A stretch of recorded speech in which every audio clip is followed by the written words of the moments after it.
And we are live with another one, all you guys, gals, and non-binary pals of BC WrestlePod land. And welcome to a live rendition of the Grapple Gurus, your somewhat bi-weekly, whenever we decide there's a pay-per-view that needs to be reviewing, we are here to review it. And we have an extra special treat for you tonight as we have some of the crew, and we are going to be here to review WrestleMania 40, but specifically night one of WrestleMania 40. I am the host with the most, the face that kind of runs the place, Mikey, who goes by El Jefe around these parts. And I have a lively crew joining with me. The WWE boys are here to review night one with me.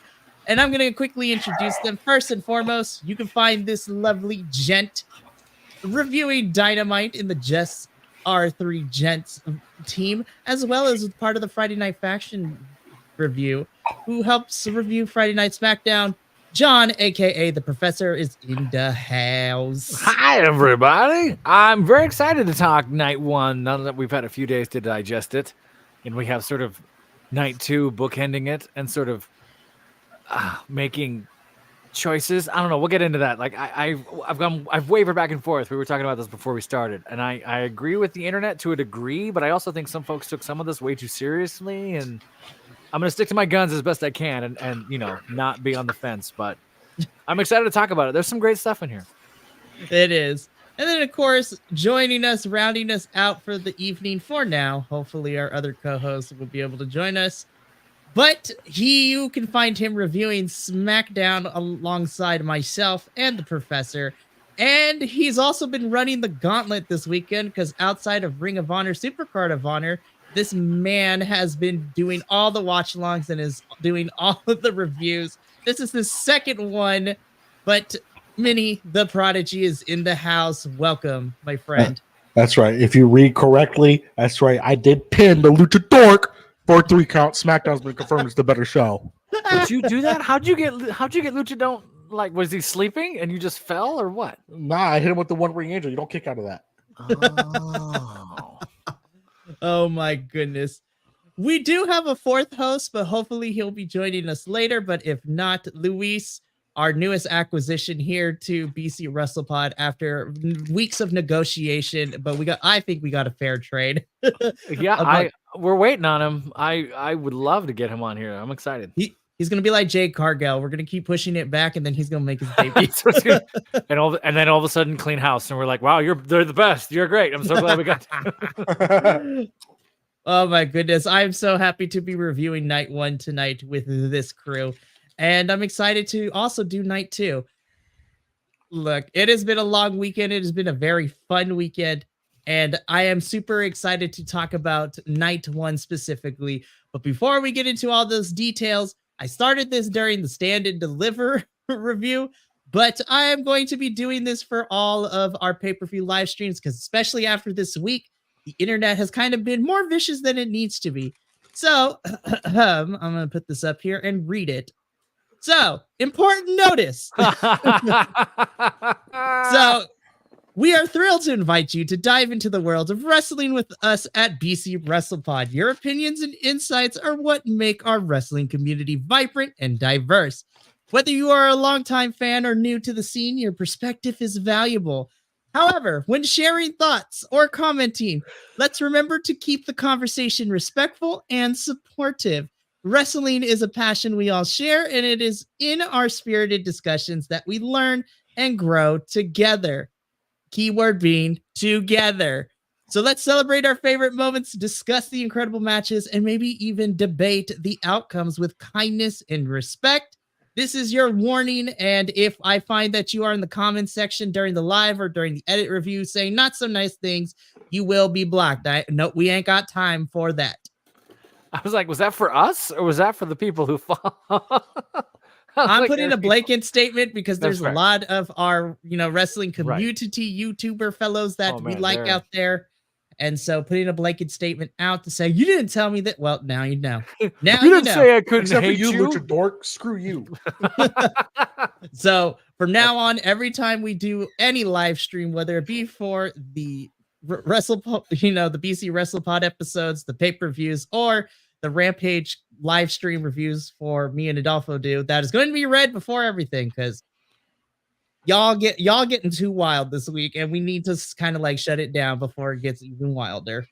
But now that we got that out of the way, boys, let's get into what we're truly here for, to discuss night one of WrestleMania. Oh, it's so pretty. That's lovely. Where is that from? That's from the WWE site? Yep. Nice. Shout out to WWE.com with all of their previews of the whole pay-per-view, because this is where I got most of these graphics from. So all credits going to WWE and the photographers that took the pictures and the graphic artists who made the match cards.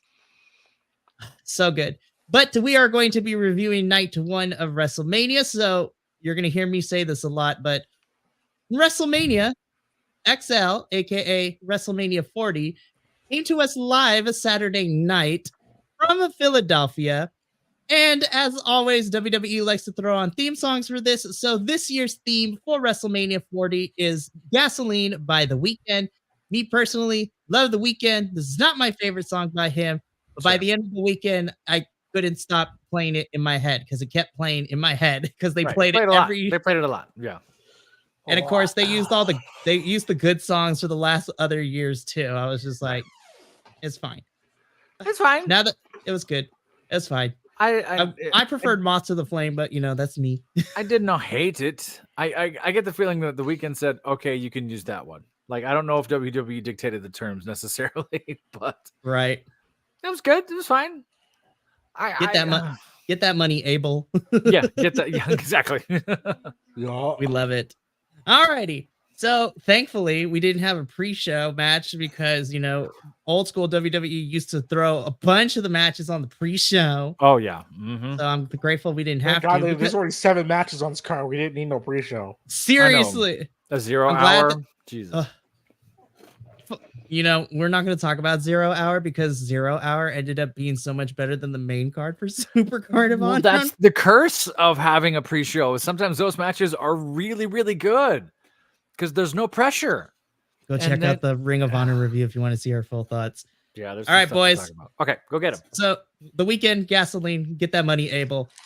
WrestleMania 40 night one opens up with a banger for the this is going to be good for the Women's World Championship. We had the challenger Becky Lynch taking on the champion Rhea Ripley.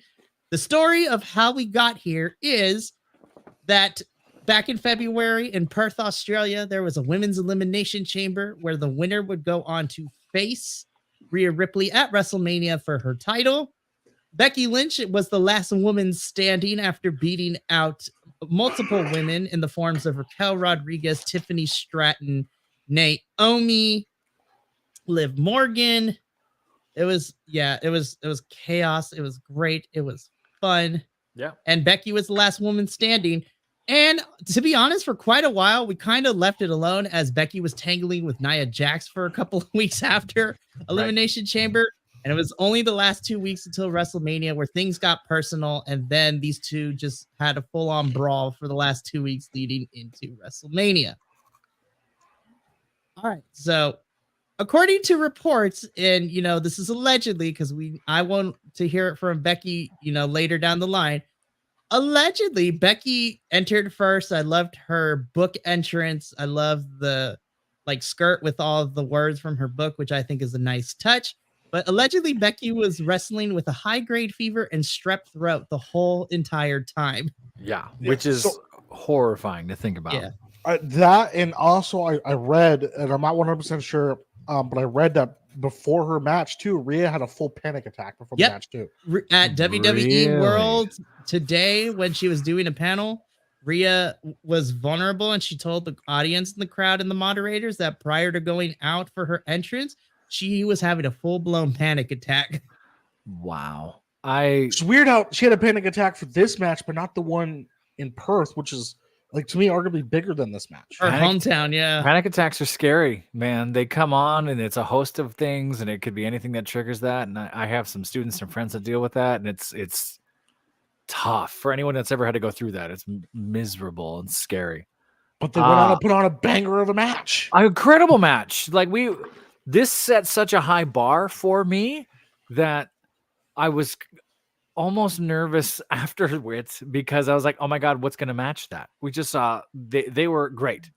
What's interesting now, knowing what we know, it looks like Rhea Ripley at times is trying to, I don't want to say go lightly because that's not what I mean, but kind of pull the punches, not hit as snug as she could, not land things a similar way.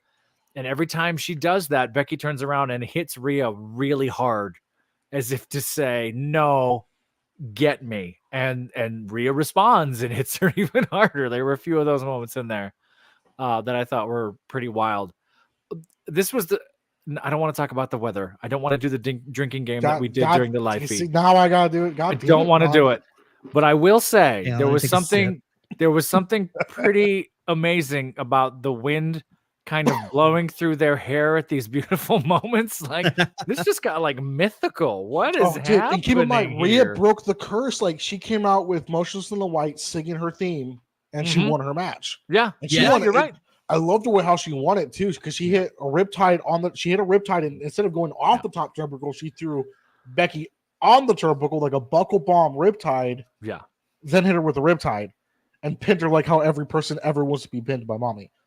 Yeah, there was some really fun spots in here. Doing the for you MMA nerds, doing the Matt Hughes, Carlos Newton, I got you by the armbar, powerbomb down thing 3 times in a row was just vicious. Some of the work on the outside of the ring was heavy. There was a leg drop that looked like it missed from Becky Lynch at one point, and I couldn't quite tell if Rhea was in the wrong position or the right position, but it was adjusted and it looked like Rhea took it hard to the face. I'm glad Rhea wasn't wearing gauges this match. I was just gonna say that because the last 2 pay-per-views we watched her gauges have popped out. Well, and then her nose ring got ripped out. Was that a year ago? And we were that was at Rumble, Rumble 2 years ago. Yeah, when she won the Rumble. But yeah, some of these stiff shots are crazy. Becky hitting those arm that on the turnbuckle, pulling her arm full back and holding it there. Some of those boots that there's some. Becky was fighting like a wolf. And I wonder how much of that was, I don't want to leave anything on the table. And how much of it was, as everyone's been saying, the Michael Jordan flu game? Like how much of this was, I'm sick, I'm going to rise above it, and just was sharper and more on point and sold a certain way and was in on it. This was fun from the it was great. Yeah. I mean, Minnie, you hit it because one thing I loved is Motionless in White, who does who does Rhea's theme, was sang it live, which was really, really nice. I love that everyone had the meme. It's just like Rhea came out and sang her own theme song as the singer of Motionless in White. She does it every week. People forget that. She does it every week. But I thought this was fantastic. Becky's my girl. I love Becky, but I think Rhea retaining was definitely the right decision because I feel that Rhea has so much more left in her championship reign, especially leading into this while Becky was busy with Nia and Liv Morgan. Liv still needs to fight Rhea because Rhea was the reason why Liv was out on injury. So I think we're building towards Liv and Rhea at SummerSlam, I think is going to be the plan, but who knows? But I think Becky is going to be taking some time off along with her husband. Yeah. So, and rightfully so, right? They deserve that. Much deserved. Yeah. Well, we'll talk about the husband tomorrow. Well, we talk about it. We'll talk about a little bit tonight, a little bit, but more tomorrow. Yeah. Because in my opinion, he's the real MVP of all Mania. Oh my gosh. You want to talk about the Workhorse Championship? That man pulled double duty and still was able to deliver a lot of fun. Like, so fantastic. But I'm happy that Rhea won, and I'm excited to see now that her match is over and then the season finale for her ended at the end of this match. We'll see what season 2 for Rhea Ripley brings. How did Rhea had Becky on her shoulders? They went up and over the ropes and end up in the same position. That was fantastic. Like some of these spots in here were great. I think her frog splash needs a little work, but that's me being nitpicky. But this was so great. This was a lot of fun. I loved it. She's just trying to, be like her man, Dirty Dom, who's one of the prettiest ones. It was fantastic. And this was a fun way to open up night 1 of WrestleMania. I thought this was a good match. both did very well. Yep. Happy that mommy is still on top. It was Yep. it was really, really good. All right, buckle yourselves in, kids, because then it just gets buck wild from here. Oh my goodness. Oh boy, here we go. So the second broken match, ladder match. yeah. So the second match to go on after Rhea and Becky was the 6-pack ladder match for the undisputed WWE Tag Team Championships. The rules that were set forth by Michael Cole on the Go Home Show of Monday Night Raw, and I was thankful that he said it there, and we were reminded before the match started, is that the way that this match is over is that both sets of titles need to be pulled off in order for the match to be over. However, a team does not need to grab both Raw and SmackDown titles. You can win the match by grabbing only one set, and the match continues until the second set is taken down. So now that we got the rules established, let's talk about all the teams that were involved in this. Thank fucking God. Yeah. And Andrew's side, there was a sigh of relief from all the tag team nerds, including Andrew, even though he doesn't watch the product. Sort of like, good. Outside of NXT, yeah. For this to work, right? But everybody was here. Everybody was here. Everybody was here. So the teams that were involved in this match include DIY, who were dressed like DX, which is hilarious. You sure that wasn't? It looked like DX. You sure it really was? Yeah, that was. They even had like the DX like logo. Short. They had the DX logo on the back. It looked like No, they even had like the on the screen. They had like the flashes. The heartbeat. Yeah. So fantastic. Break it down. It was so fantastic. But DIY versus Awesome Truth versus the New Catch Republic, and I was very upset. Whoever's in the production truck should get fired because they kept playing the video stuff for Awesome Truth. Yeah, when they came out, I was like, "You're fired." Oh, that was so messed up. That was pretty. That was not right. That was not great. But New Catch Republic versus everyone's favorite A-Town Down Under, and Creed and Creed. Yeah, and then Love it. The New Day, aka Creed and Creed, Xavier Woods, and Kofi Kingston. And then, of course, you had our defending champs, the Judgment Day, being represented by Damian Priest and Finn Balor. And my first question was, what were those masks? I was like, what? It was like knockoff Batman villain and Majora's Mask ripoff. It was an Atari version of Majora's Mask. There were a few questionable masks. We'll talk about another one that showed up later. I don't know. I get it to a degree, and Will could talk about this too. If you have a costume budget, blow it on something, right? Because this just mask everybody. Let's throw things out there. There are some incredible spots in this match.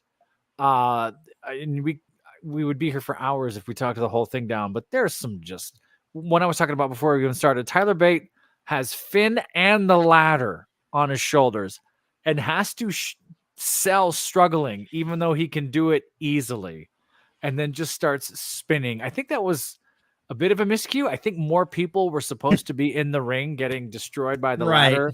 Kofi was the only one that made it in there on time.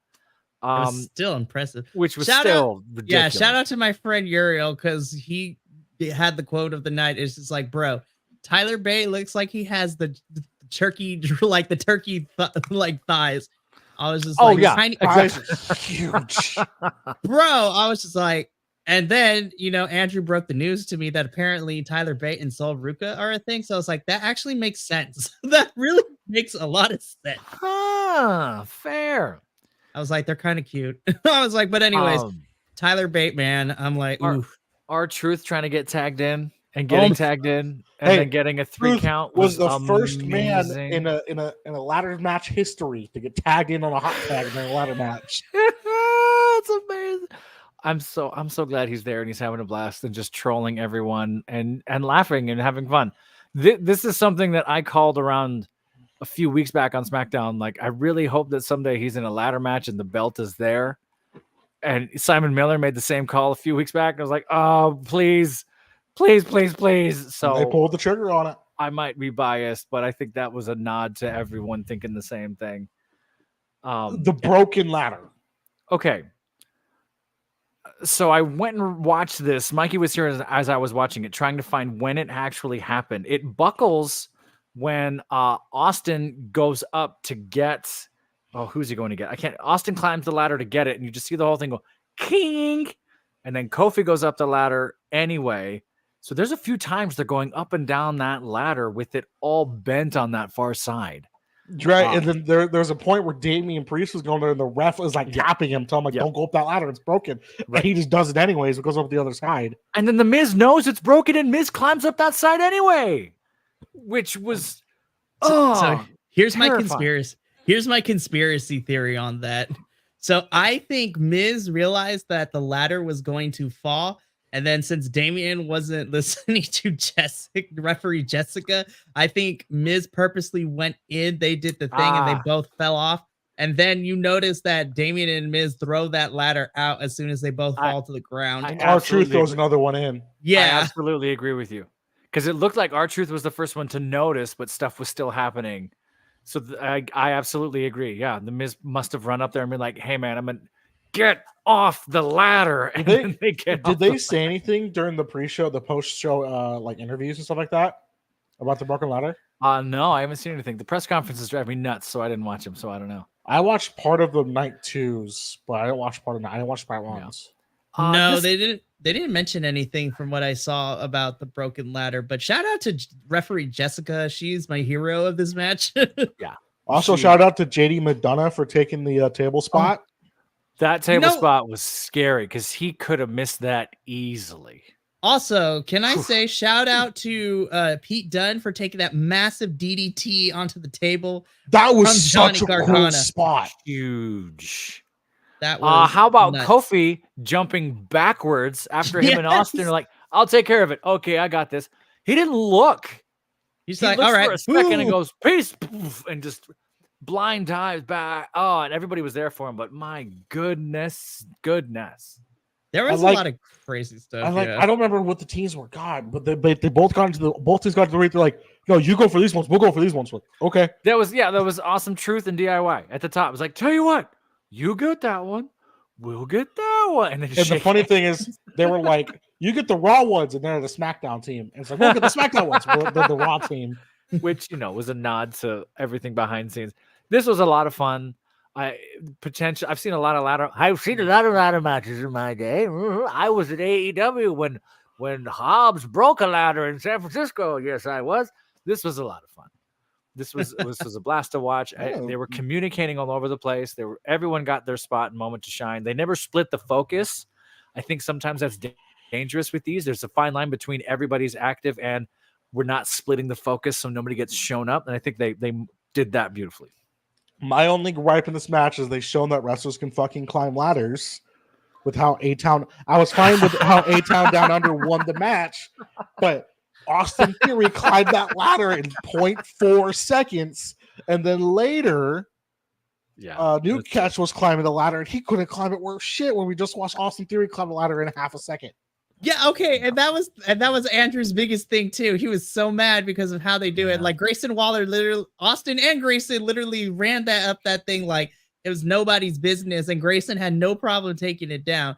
I was like, there was no struggle, there was no let's push this tag team off, let's capitalize. Like everybody was down, and then they just ran up the ladder like without trying to make it like. I guess in the new era, the Paul Levesque era of WWE, wrestlers can finally climb fucking ladders. So, I think the other gripe I had with it was like we were like 6-7 minutes into the match, and then like immediately we had one title taken down, and then we had like a good 7 more minutes before the other ones were. And I was like, well, that was kind of fast, but I mean. A-Town Down Under grabbed the SmackDown titles first. Grayson Waller receives a burning hammer through the ladder from Newcatch Republic. I was like, they're gonna feud for. I hope that's the first feud for those titles on SmackDown. I thought Newcatch Republic really showed out here too, and I love me New Day. I miss them. I want to see more of them, but they're on Raw, and I don't watch Raw. Maybe I should check out Raw. But I thought everyone looked strong. Everyone had a moment. The best show. SmackDown's the soap opera. Raw's the wrestling show, right? So Hey, you know what? Reportedly, we have a draft, so for 1 week only, we can draft. No, is there a draft again? Yeah, supposedly we're getting a draft in a month, but we have to figure out a way to get Cody to stay on SmackDown because the title, spoiler alert, the title that he has now is exclusively to SmackDown, but who knows? We'll see. They might switch the titles like they did back in the old days because the WWE Championship was on. I hate the draft so much. Maybe they'll fix it. I hate the draft so much. Was on SmackDown, so. But that's future WWE boys to figure it out. So that was the first win. And Austin, when Grayson went through that ladder, he was out for the rest of the match. And then the best thing happened because R-Truth got his WrestleMania moment after all was said and done. It took him a little bit, but he climbed up the ladder. But everyone was like waiting to come in to push him off the ladder. But R-Truth finally got the Raw Tag Team Championships off of the hook. And so your new Raw Tag Team champs are Awesome Truth. And it was such a nice moment to see R-Truth and Miz celebrating and R-Truth crying on top of the ladder. It was so beautiful. And Miz was so happy for him, man. Yeah, absolutely. Because I think that was R-Truth's first WrestleMania win. Crazy. Someone said that was one of his. He's done WrestleManias before, right? He must have. Yeah, for the jokes and the backstage, but this is his first big championship win. I was gonna say I haven't. Someone had said this was his first WrestleMania, period, and I was like, that can't be right. He's been around forever, but it could be. I'd have to go look. I don't know. That'd be that. Well, happy for him. Absolutely happy for him. And the fact that the dude's 50 years old is still hitting fucking insane moves. Incredible. This was a really, really fun match. I thought this was fantastic. And thank goodness we finally split the titles, which is what everyone has wanted for the longest time. We had to. So now that they've been split, we can do fun little story. Like, I think the Raw tag team scene is going to be a lot of fun, but selfishly enough, I'm looking forward to SmackDown because you got New Catch Republic, A-Town Down Under. Pretty deadly. Oh yeah, that's going to be fun. It's going to be super fun. This was a fantastic match. This was chaos incarnate, which is what we want from the from ladder matches like this. This was great. So once this match was over, we slide into the next one. Okay, so this is where things start to get a little dicey for me. What's with Dom's picture? Look, you blame WWE. I pulled this from WWE's website, so that's their fault. But so we get a tag team. What's match. Andrade looking at? Okay, so Charlotte was off to the side when they took these photos. He's like, wait, oh man, they should have. So fantastic. Anyway, so this was a tag team match. This saw Santos Escobar and Dominic Mysterio taking on Rey Mysterio. And a last minute addition to this match, Andrade El Idolo. So let's talk about how we got to this point, because originally when I made this slideshow leading days before SmackDown, it was Rey and Dragon Lee versus Santos and Dominic. Then on the go home show for Friday Night SmackDown, which we did not cover because Ring of Honor was on at the same time. So the Ring of Honor boys did that. Dragon Lee was mysteriously attacked backstage. And so Rey needed to find a new partner. And so there was a little confrontation with Dom and Santos in the ring with Andrade. And because they now share a common entity, Rey decided to pick Andrade to be his tag team partner, to the chagrin of Carlito, because Dragon Lee also got picked, and Carlito was mad 2 weeks ago when Rey picked Dragon Lee instead of Carlito. We all know Carlito's turning heel at some point. So it is what it is at this point. So this is how we got here. Dominic interfered in a match between Santos and Rey, helping Santos pick up the victory. So this is where things get a little dicey for me. And I had two problems with this match. Number one, for me personally, I thought the match was fun.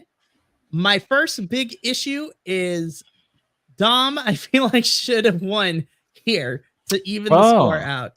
Ooh. I think Dom and Santos should have won here. I know Rey is a legend, but for me personally, from a storytelling perspective, it does Dom no good to have Rey not put this kid over and have it 1-1 so you can build to one blowout match next year if you wanted to, because Rey's getting up there. He's going to be retiring very soon. Yeah, we can talk about that. Carry on. The other big issue that I had is I know we're in Philadelphia and we got to get the sports references is I thought the match was going well until we got the interference from these two hulking luchador masked individuals, which helped Ray and Andrade win. And to me, that kind of, I was like, I feel like Ray and Andrade shouldn't need outside help to be able to win this match.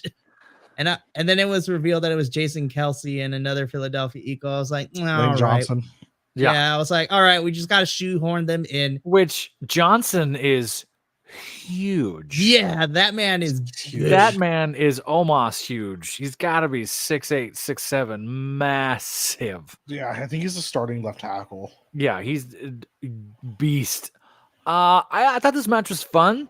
I agree with you on the overbooking. I don't think we needed it, but for some reason, Rey Mysterio keeps ending up in these sponsored matches, and these sponsored matches are always sort of let's love the Homer matches, right? That's just kind of how these tend to go. okay. I'm not just forgiving it, but I agree. I can see. Side both note, sides really of it. quick. I found it kind of racist that the sponsor was Agua Frescas. And we're also going to talk about the women's six tag and how you had 3 black girls and they were sponsored by Wingstop. Mm-hmm. And then you We'll had talk- that. Ooh. You had a bunch of other things with butts on the screen. And it was called Dude Wipes. Dude wipes. Dude Wipes. Dude wipes. So this match started off really fun. I loved launching what's his name 100 feet through the air and just going for it. That was gorgeous. Scary, That was but be- beautiful. They did it in NXT too, and that Yeah. one was crazier because they got height on that one. You almost touched the ceiling So when this they did it in is- NXT. This is wild.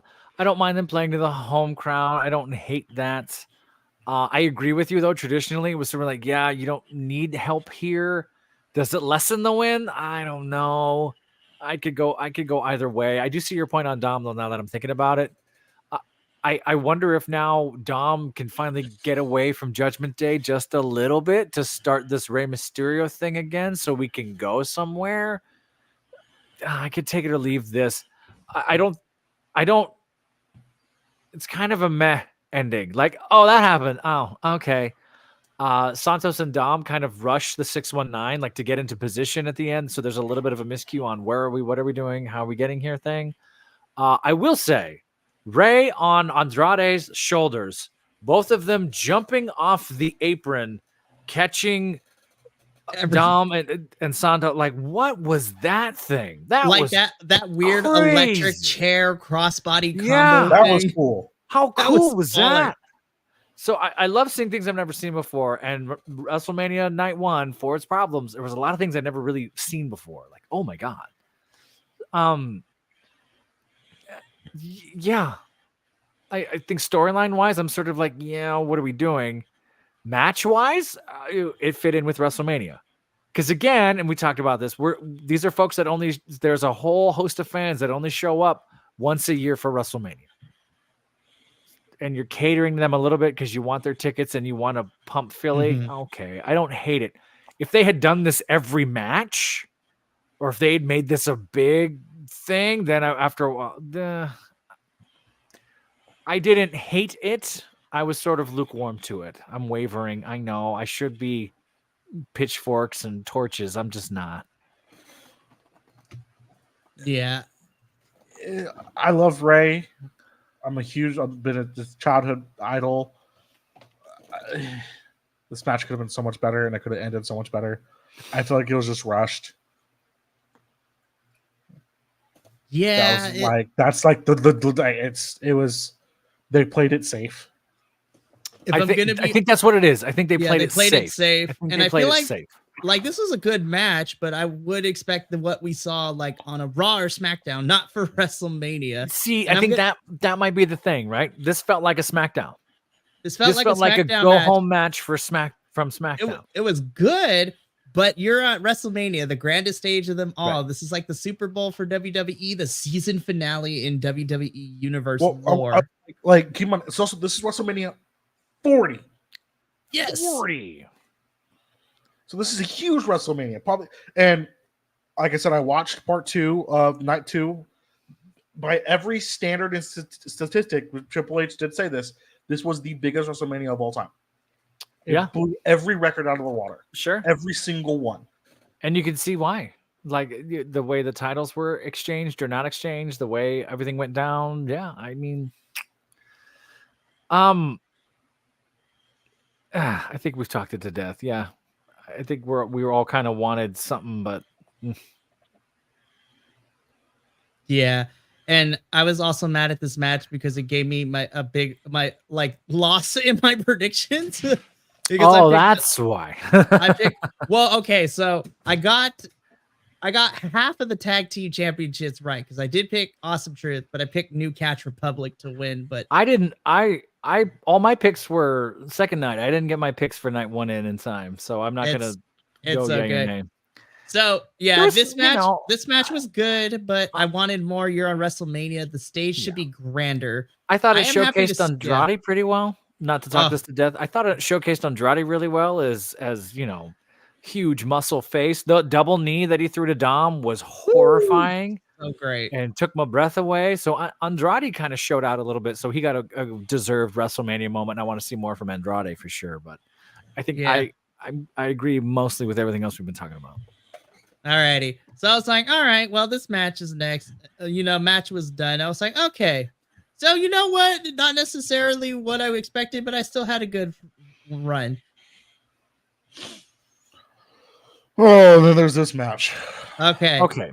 Hang on before we get started, Professor. All right, now let's begin. This match sucked. Oh my gosh, bro. I was so disappointed. Okay. Jimmy versus Jay. I expected so much more from these two. Like spoiler for night 2, their little bit that they had on the ramp of night 2 was better than their whole fucking match. This match makes me wonder what was going on. Does that make sense? There was something that didn't feel right between the two of them. Either it was, we're going to play this emotional thing, or we're going to have somebody interfere, or because you had this huge family package leading into this, right? This was sort of what we wanted from the Bloodline stuff a year ago, was kind of bringing the family. Let's talk about history. Let's get the family tree up there. Let's talk about all of this. And they kind of did. And then this match was so measured at the top. It felt like it never started. It felt like we got here. We're going to do this thing, this thing, this thing, this thing. Jimmy has the fake out. I'm sorry. It's over. It's not over. He faked you out. And then it was done. And there was no wow factor. There was no... I've seen them argue better in promos. I've seen them fight better. We just came off something where they fought each other. Like, there was a lot of moments that they've had where it just clicked. This one felt so off to me. I want to know what happened. Does that make sense? Don't forget, they also soupy kicked each other for like 2 minutes. For 2 minutes, just because they could. It's like, Mikey, you'll understand this. When sometimes a student fails a test that you know they shouldn't fail. And it's like, how did you shouldn't have failed that at all. Like, you're brilliant and you know this material. What's going on with you? And you go to the kid and you find out, oh, something happened at home, or, oh, these kids are making fun of me, or, oh, I just wasn't feeling it and I was tired, or, oh, there's something else wrong. There was something underneath that felt not Jimmy and Jay. I 100% agree. Something felt off with this match because we know what these guys can do. We've seen what they can do, and this was not it. And I don't know. I don't want to let them off the hook either, because they're professionals and it's WrestleMania. And if you're not going to get up for that, what are you going to get up for? And again, I'm just a dude on my couch who can only do 22 push-ups at a time. I can't do anything they do. They're amazing. So I don't want it to sound like I'm preaching either. But there's a little bit of me that's like, what happened? And I'm wondering if we're ever going to know. Okay. So obviously this was not my favorite. Hang on, really cool. I gotta find the words to articulate, but before you can light them up, crush them. You had the disclaimer and everything. Let's go. All right, I'm gonna light them up in a hot sec. But all right, now that we've got that out of the way again for the second time. So here are my big issues with this match. This was the worst match of night one. This was the worst match of the whole entire WrestleMania weekend, and anyone can fight me on that one. And I will go as far as to say this was the worst match of the 4 pay-per-views that we are covering for WrestleMania weekend. That includes Super Card of Honor, which wasn't necessarily stellar in its execution either. All the Super Card of Honor was better than this match. I mean, to be fair, keep going. No, go get him, Spicy Mikey. Here we go. I think the problem that I had with this particular match in the buildup is that there was a lot of emotional substance behind it because these are legit twins. These are legit brothers. Like there's an angle that you can use, and there's raw emotions when you are fighting a sibling. Like this is literally a sibling rivalry turned like everyone got involved, like hearts were broken. This match should have been super emotional. Everyone should have cried. From a storytelling perspective, I feel what happened was because that video package was better than what the match itself. Like we were about to see 2 brothers fight. They're on opposite ends, the different paths they took due to Roman and everything. My biggest problems with this match is that emotional weight was not present in this match. And I was so mad at Jay because Jimmy punked him. I was like, dude, he punked you so much the last couple of months. And then he's like, I'm sorry. I would have thought more highly of this match had Jimmy gotten close and was just like, no, and then kicked him in the face. Like, I'm done. I was like, you've been punking me this whole time. I'm dumb. But what does Jay do? He falls for the stupid baby face trap they always do. It's like, oh, maybe he's turning a new leaf. Psych. Like, it was, yeah. And the other thing too, I'm not a fight choreographer person. Like I don't do fight choreography, but I feel that it was just, it's like this match was like from beginning to end, from bell to bell. I felt like Chat GPT like picked certain spots and tried to cram them together. It was unorganized. It was paint by the numbers. It did not flow the way that it should have. And then the ending was very lackluster. This match was so bad. And I was so disappointed with this match because this should have been more. I mean, I've heard rumors and reports that they might continue to feud for a little bit, but I'm like, why? You had a chance to do something great. And then I would have been more invested in seeing more matches after that. So this was only the first one. But because this match was such a poor presentation, I am not excited if we're getting more matches between the two because this match tanked so bad for me. I'm trying to get a timestamp on this. This looks like they did not get very much time. It looks like, and I'm trying to get it. I'm trying to pull it up here correctly. If my count is right, and I don't think it is, this is coming up at like 7 minutes. They did not get a lot of time here, which I don't want to let them off the hook. That's not what I'm trying to do. And I think folks, Mikey, I'm not going to jump on you. Oh, they got a little, no, from bell to bell. It looks like it's almost 8 minutes. I think everyone's ragging on them hard because they wanted this to explode. They wanted this to be the bloodline thing that we 2 years ago were like, let's go, boom, Jimmy pulling Jay off of Roman, like all of this. And something's wrong. Something's just not right here. And I don't know if I would say meddling if Vince was there because it's easy to blame he who shall not be named. But you said I said Vince and I did the horrible thing. I did the wrong thing. I'm sorry. I totally botched it. I don't know, man. I just feel like there's something we don't know. That's all I can chalk it up to because it's like we know they're so much better and they could do so much more. They didn't go outside the ring. They didn't do tables. They didn't jump off anything. They barely. I don't know.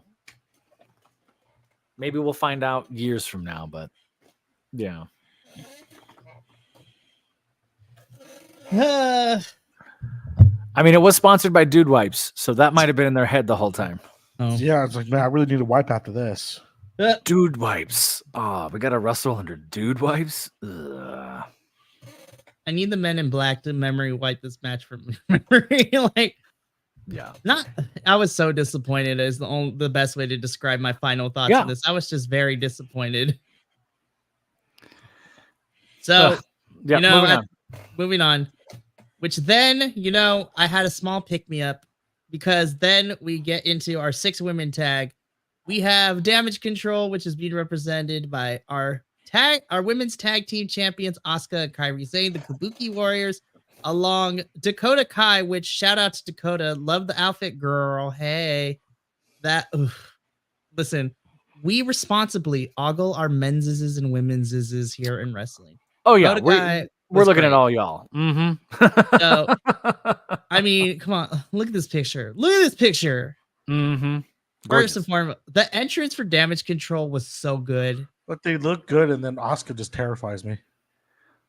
But I'm kind of into it. I mean, if that awakens something in you, go ahead. But I will. But the entrance for me was really, really beautiful. I love the flowers and the geishas. It was, it was so good. If they can drop flowers, why can't they drop solo cups? I mean, that's a whole different conversation for tomorrow. But Damage Control made their entrance, and then, like they say, they took on the team of Jade Cargill, Bianca Belair, and Naomi, which I have unofficially dubbed them as Black Girl Magic, because look at this photo. Look at this photo. That's like late 90s Destiny's Child energy. Like, we are here to take over and destroy the world. Gorgeous. All 3 of them gorgeous. So good. Now, as far as the match goes, the photo looks nothing like what they did at WrestleMania. I know. I am okay with that, though. I am okay with that. Yeah. But as far as the actual match goes, I knew what to expect in this one. I wasn't expecting them to go like 15 minutes. I wasn't expecting anything shenanigans. This match was ultimately to get Jade her first big win now that she's on the main roster and she's officially debuted. Sure. And, but I have to say, this is how you do a match correctly when you have someone who is still new to professional wrestling, because 5 out of the 6 of these women are vets. And then Jade, who is no slouch either, because she has like 3 years of 3 or 4 years of wrestling now, but she's still learning the WWE way of wrestling. And my gosh, they did a phenomenal job in making her look great by hiding the stuff she needs to work on. But I gotta say, for me, my MVP in this whole entire match is I gotta give it to Dakota. Dakota actually killed it for me in this match. I love the spam the finisher sequence where everyone did their finishers at the end. Jade looking powerful and then hitting Jaded. This was a fun match. It was short, but you know what? It was fantastic. It did what it needed to do. Everyone looked great. This was a lot of fun for me to watch. Jade was booked like the Ultimate Warrior, like the 80s big powerhouse. Like, she came in, didn't do much, but when she came in, it was like every move she hit was big, and she looked invincible. She also didn't run like a 440 sprint. No, she doesn't need to. Having an asthma attack. No, she doesn't need to. She can just walk on my chest, and I'll be okay with that. I mean, I'm not gonna disagree with you. Sorry, I had a moment where that image just kind of appeared. Look, I agree. I tend not to listen to the internet, but one of the things that I heard on the internet was that this should have gone longer. And I agreed with the internet after watching night 1. I was like, yeah, this should have gone way longer. They all deserved way more time. And then now 2 days away, and I'm thinking about it more and more. What more could I have gotten out of it? And it left me wanting more of it. So in the end, yeah, maybe less was more for this match, even though I love all of them and they were fantastic. You have Asuka accidentally blowing the mist and getting Kairi Sane. You have Jade in the finisher, which is looks like it hurts every single time. There's something about, and I don't know if y'all caught this, they put a sound effect on top of Bianca Belair's hair whip. And it sounds... That was so loud. So weird that it's the Indiana Jones whoosh right on top of the chest. And they did it in the replay, and it was the exact same sound, which that's not how sound works. So that was kind of took me out of it moment, but it was funny. But I'd rather it be that than actually, getting people bloody and splitting them up because of the hair whip thing. But whatever. This was fun. And I part of me goes, yeah, I'm sad to see women's wrestling kind of get hosed and them getting that much time when Jimmy and Jay kind of did what they did for not that much time. So there's a little bit of a standard there, but I don't know. I'm going back and forth on this because watching the replays and watching it right here, I'm like, I would have loved to watch this for 10 more minutes. But is that fair? Was Jade ready for 10 more minutes? Could they have held her up? Could this have happened? Could that have happened? Or is it enough to leave me wanting more so that they can have better booking later on? I'm kind of okay with, if that's the answer, then I'm okay with it. Yeah. This was a fun match. I mean, obviously I'm biased because before this, it was the absolute stinker. So these women definitely were the little pick-me-up. So Black Girl Magic picks up the victory. Black Girl Magic. Yes, I don't know if that's their official name, but I am calling them Black Girl Magic until we get an official name for this trio, which it seems like they're going to be sticking together. And I watched a little bit of the night one press conference, and can I say, I mean this in the best way possible. Hold up, let me put this up here real quick. Okay. Look, all three of these girls do it for the culture is the academic way to put it, because during the press conference, they were allowed to be just them. They're just literally Black Girl Magic. Their mannerisms, the way that they talk to each other, like the chemistry is there, and I want WWE to capitalize on them because I think they have something special with these three girls. I think it's fantastic. This was a fun match. So then we get into our semi-main event. Again, we're going to look at these beautiful pictures one more time. Mm-hmm. So good. Semi-main event time, and my match of the whole entire 2 nights of WrestleMania. Outside of what happened on the main event for night 2 for personal reasons, but this was my match of the night, my match of WrestleMania night 1 and 2, but not my match of the whole entire weekend of the 4 pay-per-views that I watched. Spoiler alert, my match of all 4 pay-per-views that I watch is going to go to Lyra and Roxanne at Stand and Deliver. I thought that was my favorite match of the whole entire 4 pay-per-views, but this was definitely my match of WrestleMania 40 for the WWE Intercontinental Championship. Gunther defending his title, sitting at 666 days as champion. Which is kind of awesome. That's pretty awesome. It is. The Ring General is going into this as champion at 666 days, taking on the underdog challenger in Sami Zayn. He hit Sami so hard the whole time. That's what Gunther does. Like some of those boots were painful. Even when they put it in slow motion, it was like, oh, that must have felt awful. Well, Sami can chop. Sami broke some blood vessels on Gunther early on and made this a match. I think I don't mind family angles, but it seems like everyone has a family angle now. If it's either 2 brothers or your wife's in the audience, or look, your mom's in the audience, or it's starting to cheapen it a little bit. If everything's special, nothing special sort of thing. Like, come on, why does everyone have a family member in the crowd to get me crying? But I didn't hate it, and they're and they seem like a cool couple. Like I would hang out with them, but I'm never going to meet them, so there's fair. There's some lovely spots in this. This was a match that, and we talk about this, like if you want to show someone what pro wrestling is, and you say this is storytelling, this is how storytelling works in pro wrestling. This is textbook storytelling in wrestling, right? Commentary blew it by building up the underdog thing too much, because about halfway through this, if you're really listening, it's like, oh, this is Rocky versus Ivan Drago. Oh, this is going to be the underdog story. Oh, Sami's going to look like he can't win, and then he's going to win. And that lessened it a little for me, to the point where I wish I turned off commentary. But that's not a them problem. That's a me problem. I thought this was a great match. Sammy was able to get Gunther up and over his head a handful of times. Like, Sammy's no slouch. Sammy's amazing at this stuff. The last maybe 2 minutes are probably some of the better storytelling in wrestling that I've seen in a long time. At least I'll say this, probably for all of WrestleMania, the last 2 minutes of this had me more invested than the rest of all the things that happened night 1 and night 2. Like, this really had me leaning forward. It's going to happen. It's going to happen. It's going to happen for Sammy. More so than someone finishing their story. For some reason, this one was, it's here. So, yeah. They allowed a brain buster on a yes.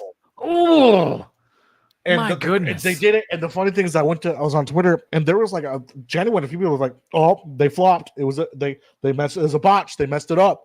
Like, no, that was a legit move. He hit a brain buster on the turnbuckle. Yep. The double haluva kick. Voila. Sami Zayn is new Intercontinental Champion. Oh, that's so great. And we can finally push Gunther to the World Championship scene. Yes, that's the important part. Yes. I think that's exciting because it gives us somewhere to go when we go to Germany, right? Like, oh, damn. We have until August. Something. Yeah. So we got time to build Gunther to a big match at Bash in Berlin, which I have thoughts on who his first opponent should be. If you want to hear that, you should check out our Stand and Deliver review because we talked about that a little bit. So just to give a quick synopsis for the professor here, Minnie knows this. We think that Ilya Dragunov should be Gunther's first opponent because Ilya is ready to head to main roster too. And we get part 3. Professor knows where I'm going because we had showed him the first 2 interactions. Those two had matches from NXT UK and NXT Takeover 36. Oh, my heart be still. How is that even possible? Could that even happen? Well, so conspiracy theory time, because we talked about this during Stand and Deliver. We would so Ilya walked out of Stand and Deliver. He walked out of Stand and Deliver as the NXT champ, beating Tony D'Angelo. It was a fun match and everything. We stated that because we have 2 pay-per-views for NXT coming in June and July, Battleground and Heatwave. Regardless of where Ilya drops the title at, we at the NXT crew and Minnie, we talked about this and we agree that Ilya should drop the strap to Trick Williams either at Battleground or at Heatwave. Yeah. So it was crazy. That'd be amazing. Ooh, that'd be so cool. I'm going to show this comment from someone who's watching us really quickly because they do bring up a good point. So KJ Sparks says, this match was meh for me. The whole intro with Kevin Owens just let you know who was going to win the match way before it happened. Really took the steam out, I think.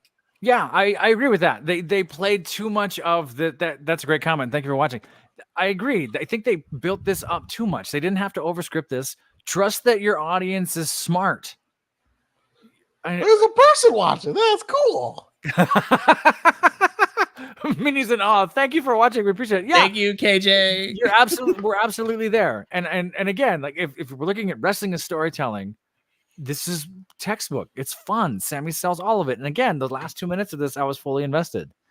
Everything around it, and I wish commentary didn't blow it, making all the underdog references, and you're right, all the pre-show, whatever. Yeah, it's kind of. I think that could have been done better. Absolutely right.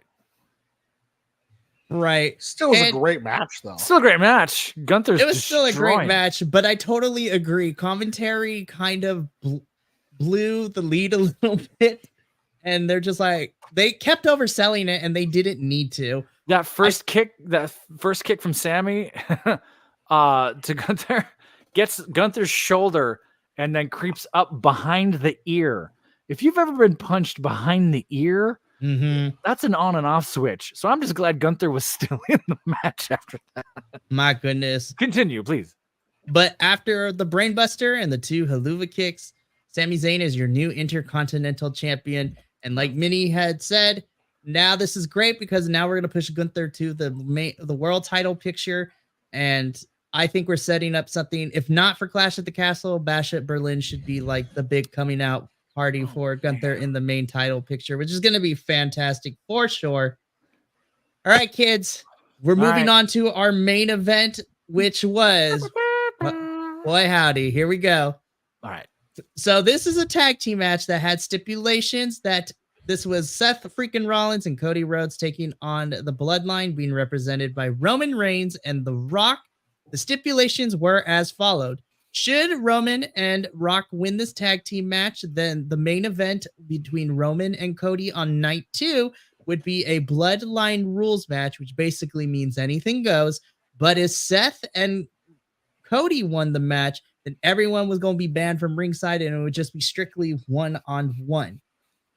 Spoiler alert, we knew that wasn't going to happen. All right, but before we get into talking about this match, because opinions are going to fly, we're going to read this last part of it. When sharing thoughts or commenting, let's remember to keep the conversation respectful and supportive. Wrestling is a passion we all share, and it's in our spirited discussions that we learn and grow together. So let's celebrate our favorite moments, discuss the incredible matches, and maybe even debate the outcomes with kindness and respect. I don't mean to disrespect the disclaimer by laughing at it. I'm sorry, Mikey. It's just the way you pulled that up, right? It's going to be a fun bit going forward from now. It's like, hold up before we get started. Okay. Exactly. All right. So this was from video package, entrances, and the match itself. This was a whole hour, you guys. This is an hour. And this ended up being longer than the main event on night 2. Check out our live stream tomorrow. Plug in that for the rest of the boys that are going to be here. But the entrances were 20 whole minutes. And I was talking to you before we started. I got a buddy who has just started wrestling again. Did I say this at the top? Did I already mention this guy? You mentioned it off camera, but not on camera. I'll mention it here. I got a dear friend who hasn't watched wrestling in forever and saw something on TikTok about 2 weeks ago and was like, oh, hey, The Rock's back and doing things. Okay, maybe I'll check it out. He watched a SmackDown, he watched a few things, and then he follows The Rock, and then he was all in on WrestleMania this weekend. Wanted to know everything, was texting me during night 1, and I was like, yeah, this. After night 2, I had to call him and debrief him about everything for the last 2 years. Like, here's what's been going on. He adored this match, partly because, and now you can go either way with this, it's kind of speaking directly to a demographic of people who watched The Rock and wanted The Rock back from the Attitude Era and got me interested. I love that The Rock was moving, not like he did 20 years ago, but moving pretty well for this kind of match. Took some bumps, took some shots, held his own and did great. Also looks jacked. Also looks huge. Do you see the one part where I think he kicked Seth or Cody, I don't remember, in his side of the ring in the turnbuckle? He kicked him in, like his knee gave out and he fell head first into the turnbuckle, then got up real quick. Oh no. Oh my God. It was like all over Twitter and I cannot find it again. Oh, that killed me. I saw that. I thought it was funny that he just kept spitting on people. He was like, I'm just going to drink water and spit. Seth did it first. He was like, yeah, that's fucking cool. I'm going to do it now. Fuck you. So there's a part of me that does like the fact that I felt like I was watching wrestling when I was 16, 17, 18.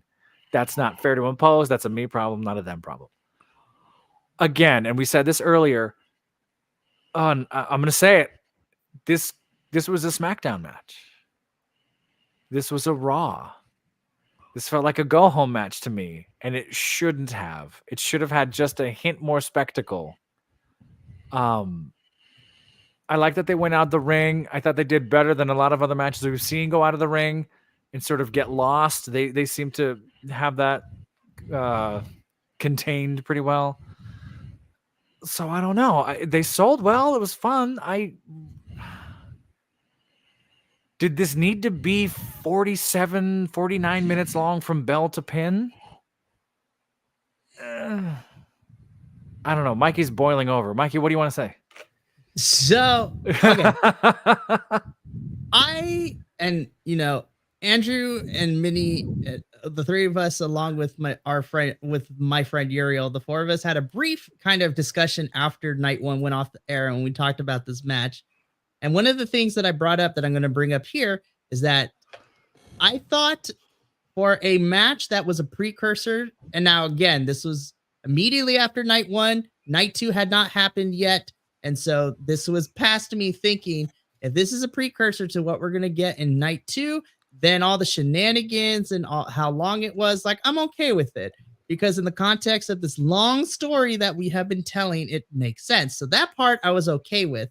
Okay. What really bothered me is that, and I know Rock had to get used to being back into the ring after who knows how long again. I forgot what Michael Cole said, how long 8 years. 8 years Yeah. officially. 8 years. So we had to ease the Rock back into all this, but the first third of this match was really slow. And when the bell rang, it was like 10 whole minutes of everyone just staring down at each other. And the pomp and circumstance was taking a little too long. And then when we got to the outside and fighting in the audience, I thought that was okay. And then once the first table was broken, that's when everything shifted gears. And then we got into, everything. The Rock and the sound that the belt made when he whipped Cody in the back with it was nuts. Mm-hmm. I love, for me personally, and this is going to sound blasphemous, Seth was MVP for me in this match.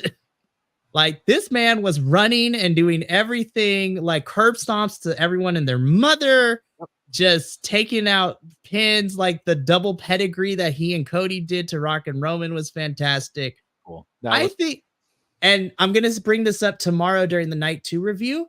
I wish this intensity and the shenanigans is what we got in our actual Bloodline rules match in night 2. Yeah. But I'm going to save that discussion for tomorrow because I have bones to pick with it. It's a Bloodline match, but it was so much more tame than this actual tag team match was. Roman ended up bleeding from the lip at one point. Roman was bleeding all over his face. The middle third of this was very, very good. I don't want to make it seem like I'm lessening it because it should have been on Raw or SmackDown. But that first 10 minutes being super measured and giving everyone a chance to look at me, I'm back in the ring thing. That kind of was hard to get back the momentum from, I feel. But the middle third of this was like, oh, let's go. The Rock throwing shots on the outside. That Superman punch landed right on Cody's jaw. Like, that was clean. The double Superman kicks, like we talked about, super kicks, Superman punch, super kicks. I want to say there was a barricade. Was that? There was a lot of spots at the end of this that were really violent and fun, and The Rock took a table bump. Yeah, The Rock took that table bump there. Where is it? There's something else I want to talk about. Right after the table bump, Roman speared Seth through the barricade. Yes, thank you. That I wanted to look at again because that was the big joke. Was like, who does these barricades? They're always breaking the same barricade. Yeah. I had the only issue I had with this match was the split focus. I'm going back and forth between what Seth is doing and Cody's doing. That's my only issue. The slowness of how it started to me was perfect. You think so? It's showing because The Rock had a final boss, I am it, get through me or you're going to lose aura. And that was how it started. The Rock's like, I'm it. Okay. Good. No matter how good you think you are, I am better. I am the final boss. And that's what I think they were trying to portray in that first 10 minutes. Why it was so slow, because it was portraying that you're in the ring with the man who's held the belt for over 1,300 days and beaten every single person besides Seth, because disqualification. Yeah. And the biggest draw in this company's history. What's great, there's another moment in here where Roman looks like a dirty mop. His hair is just up and he's crazy at the end of the match. Yeah. He looked like he's seen some shit. So in watching it in the moment, all 48, 49, whatever minutes of it, it lost. I tuned out a few times, and maybe that's ADHD talking, but I tuned out a few times, and that makes me sad because I was really looking forward to, oh my God, The Rock's here, The Rock's here, The Rock's here. However, that middle third is super fun, super clean. I see what you're saying, Minnie. It just didn't hit that way for me, but that I think it might have been written that way. It just didn't quite click. It set up everything perfectly for night 2. It wrapped night 1 up of we need to, like, what's going to happen night 2. We need to come into night 2. And that's why I'm biased watching it now, because watching it now, knowing where we're going, it's clicking better for me. But only having this, if this was just the main event and WrestleMania was over, it would be like, yeah, this match is right. But since this is a set up for night 2 and it set everything up for what night 2 is supposed to be, I thought we were gonna revisit The Rock getting speared by Roman on night 2.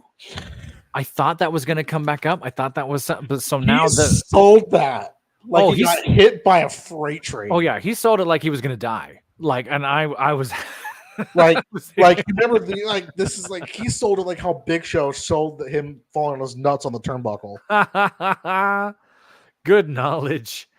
I love the way The Rock takes a tag, like just sort of holds his hand, like, you know, all the finesse things that The Rock does with there, getting in that A-frame stance for everything. Like, oh, it was The Rock, and that made me happy. He hit the yes. Come on to Cody.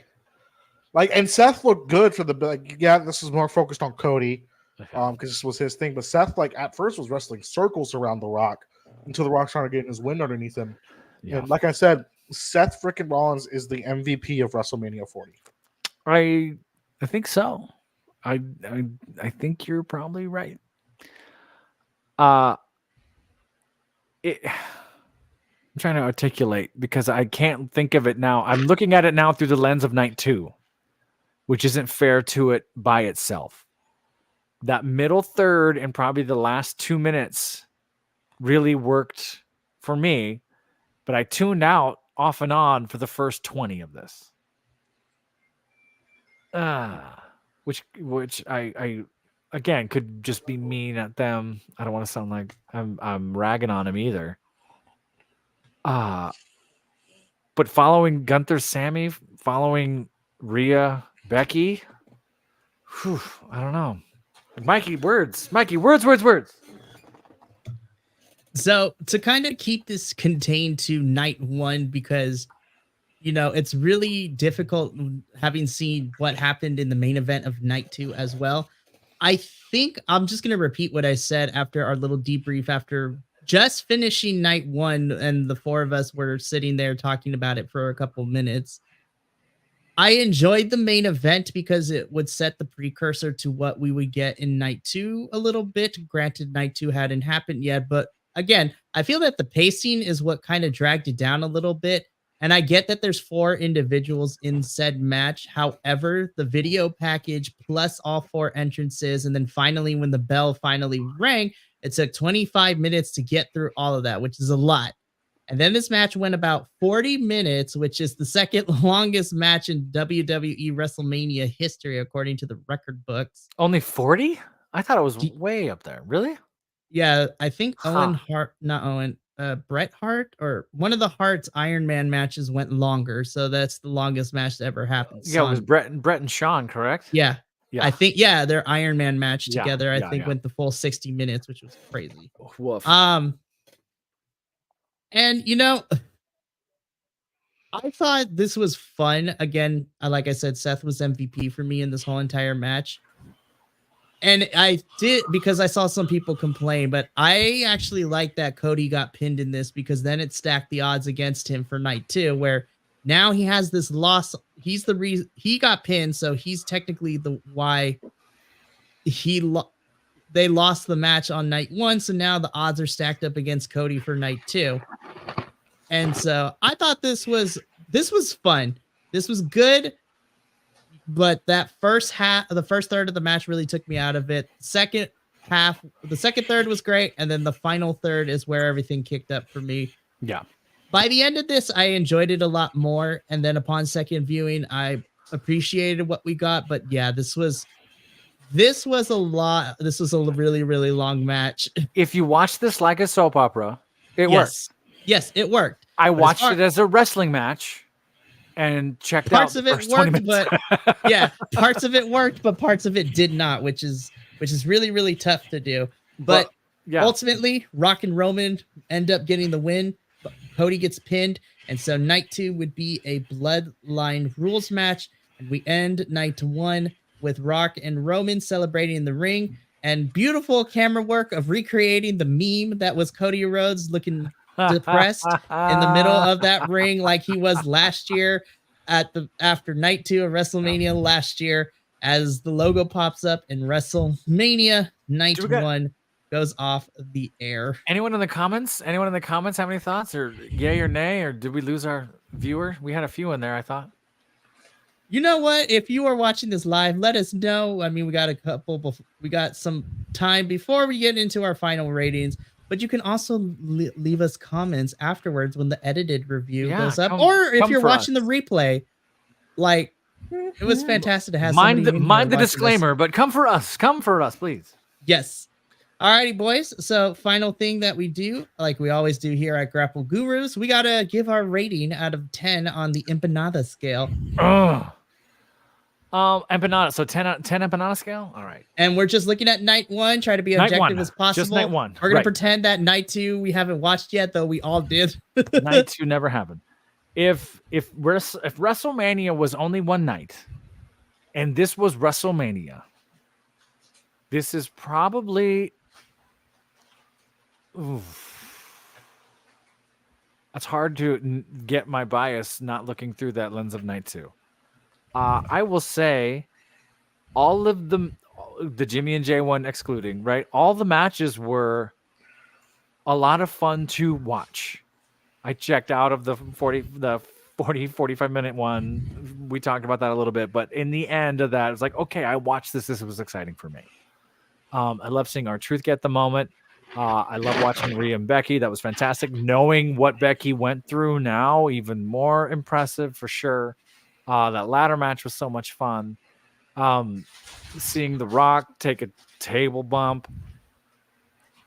Gunther and Sam, all of that. Sorry, I'm trying to talk myself into and out of the rating that I wanted to say. I'm kind of at an 8.5 or an 8. I'm pushing 8.5 because I'm looking through night 2. I'm pulling down for 8 closer because I felt that the women deserved more time. I just feel like they should have gotten 2 or 3 or 4 more minutes. You got Jade out there finally after teasing her for so long. And we saw her in the ring, 60, 90 seconds? It's over. Like, come on. Particularly coming after that Jimmy and Jay. Like, the promo packages were pretty solid this time. They held my interest. They did a disservice to Jimmy and Jay because we were all juiced for that. So I'm kind of in that. I'm wavering, guys. It would be a 3 out of 5. So what does that mean, Mikey? Math works. That would be if we double it, it would be a 6 out of 10. Oh, is it really? Oh. Okay, how about I want to give it a 6. Okay, how about you give it a solid 7? Because is that okay? Does it sound like I'm wavering around a 7? Is that where I'm at? 6.5 to 7 if we were to do the halfway point, if it makes you feel better. 6.75, not necessarily bad, but you know what? If you want, I don't want to persuade you, but you could give it a 7. It's fine. Let's go. Yeah, or we can come back to it once you hear the rest of our thoughts, and then maybe you can settle on a score. I guess. I'm sorry, y'all. I tried to hang on to my opinions, and I've talked myself into and out of it. Yeah, you sound like me, where I just go on about something. There's no point. Normally, I'm really. Thank you, Minnie. Normally, I'm pretty good about like this thing, and here's why. Okay, so this is what I'll say. So I gave night 1 a 7.5 out of 10. 7.5. Let's go 7.5. Thank you, Mikey. 7.5. Yeah, so 7.5 out of 10 empanadas for me. And my reasoning for it is that outside of Jimmy and Jay, which I thought was the worst match of the night and of both nights of WrestleMania, because there was just a big it factor missing from that match. And honestly, that's why I gave this 7.5 out of 10. I thought all the matches were really, really solid. I had an incredible time watching these matches, especially with some of the BC WrestlePod boys. But I feel that for the majority of these matches, while they were good, they were missing the X factor, the extra oomph, just the spectacle that we come to expect from WrestleMania. This is the biggest event in the wrestling world. This is like the Super Bowl for WWE in terms of wrestling. And the ladder match obviously was the spectacle, and that was fantastic. Yeah. The in-ring work was great, but I feel that a lot of these matches were missing some sort of spectacle from it. And obviously, it's not fair to compare WrestleManias because being there live in person versus watching it is totally different. But I feel that had we added just some extra spice and some extra spectacle to some of these matches, I think I would have felt better about it because, spoiler alert, I feel that Night 2 did a better job of acting spectacles in different matches just by spots, stipulations, all those stuff. But I still thought it was a solid show, and this is a 7.5 for me. See, this is where I come in and differ. As a setup show for Night 2, not watching Night 2, but this being a setup for what Night 2 is going to be, this show, if you take away the Jimmy J match, was a 10 out of 10 for me. 10 out of 10 for you. If you take out the Jimmy J match. So that Jimmy J max makes it a 9. No, you have it that high. That's great. It did. Why? Okay, so yeah, the woman didn't have enough time, but you hit on the head. What more could they do? And this is why I'm you can give them more time, but it's everything they needed to do, they did in that short time that they had. Yeah. They booked Jade. Yeah, she was only in the match for a short amount of time, but you only need her in the match for a short amount of time to show what she's booked to be than a short amount of she time. was booked to be an invincible, like golden era babyface. I'm going to wreck everybody. Bianca and Naomi did their things. They set themselves up for what's going to be coming up for them. The six-pack ladder match did what we've been asking WWE to do for the past 4 fucking years. Yes, and they split the tag titles. It absolutely I don't care who fucking won. They split the tag titles. R-Truth got his moment, something we've been wanting to see for years. Rhea and Becky blew the roof off as the opening match and set everything up. And the spectacle of the tag team match was the fucking Rock.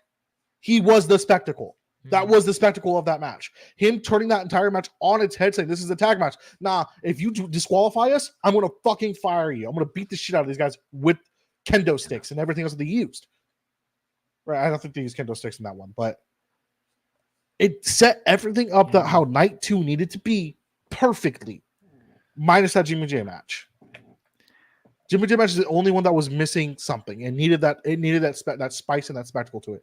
If they made it like a legitimate, this is going to be an Extreme Rules match and actually did Extreme Rules shit. All right. Something was there. But Jay wasn't mad. Jay was like, "I want my brother back." And Jimmy's like, "Nah, fuck you, dude." And that was it. I'm going to go up 0.5 points and go back to 8, which I originally said. I just don't want to be the guy that always gives 8s because I've been doing that a lot. A lot of shows is your mates. You're right. I if you look at The Rock as the spectacle of that match, not just a wrestler in that match, I buy it. I think it could have been more spectacular because you felt it, right? That 10 minutes, like you spoke to that it was like I was getting this final boss energy from the top of that. It didn't ring the same for me, but you are right to speak to. It's the spectacle of having The Rock there. And I agree with that. You warmed me up to that. I think it's good that we can dialogue, though. Like, that means they did something right if we can talk about it. Like, that. Absolutely. Right. Exactly. Yeah. And that's what we're here for, man. Seriously. As a whole, though, as a whole for the whole weekend, there's only one other big disappointment was there was a few entrances that should have been way better. Because WrestleMania always has some of the best entrances on the planet, and there were some great ones. Fair. But we'll talk about that with Night 2. There should have been some better ones for Night 1 as well. Some of the entrances could have been way better and way bigger. I'm glad I'm not doing Night 2. I would have been all over the place on y'all. Goodness gracious. Oh, don't worry. But, before we sign off, let's give a little preview. So first and foremost, thank you for watching the Night 1 review. There were some disagreements, but you know what? We had, again, this right here. We disagreed. We disagreed cordially, right? We didn't yell at each other. Yeah, I'm totally not gonna hit John Love on the Twitter. text message. Out of nowhere, Minnie's on my Well, screen. Just some Lucha Dork just comes out of nowhere with a dropkick. That'd be so funny. But just to give you a preview, so tomorrow for night 2, myself and Minnie will be returning. So this will be the last review for WrestleMania Hell Week that I'm doing. And it's been a long weekend, but it's been a fun weekend for sure. But we will be tagging out the professor here, and we'll be tagging in JBL and Jesse. So the 4 of us are going to be reviewing night 2 tomorrow, and it's going to be fantastic. But thank you for tuning into this live edition of Grapple Gurus for WrestleMania Night 1. We will catch you all tomorrow night for the finale of WrestleMania Hell Week for night 2. But until then, take care of yourself, love one another, stay Bi-Conic, and more importantly than anything, spoiler alert, but like a certain someone, you deserve to finish your story. We will catch you tomorrow, but we will see you then. Ta-ta for now.